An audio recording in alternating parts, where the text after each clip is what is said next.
In this presentation, I would like to discuss what is subnetting.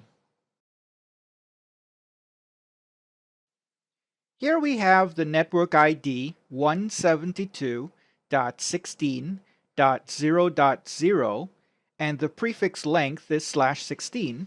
Therefore, the first two octets are network ID. That works out to the range 172.16.0.0 all the way to 172.16.255.255.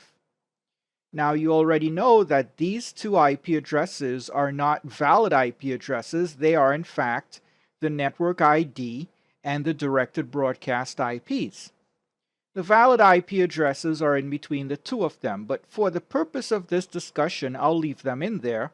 They tell us where the edges of the entire range of IP addresses lie. Including these two IPs, within this range we have 65,536 IPs.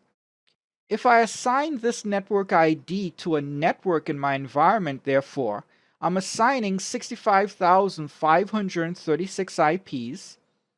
If I minus the network ID and directed broadcast, it would be 34 IPs to my network.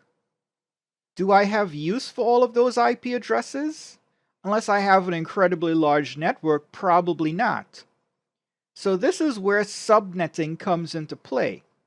Subnetting allows me to take this range with 65,000 IPs and break it up into smaller ranges. I could split it in half, in which case I would end up with two subnets, each of which giving me half as many IPs, or I could split it into quarters. If I were to split it into quarters, then I will get 4 network IDs, each of which giving me 1/4 or 1/4 of the number of IP addresses in the entire range. Or I could split it into 8s, in which case I get 8 network IDs or 8 subnets, each of which giving me 1/8 of the original range, which was 65,000 plus IP addresses. I could split this even smaller. I could split it into 16ths, or into 32 pieces, or into 64 pieces. How you split it will be discussed later, and how many pieces you can get will also be discussed later.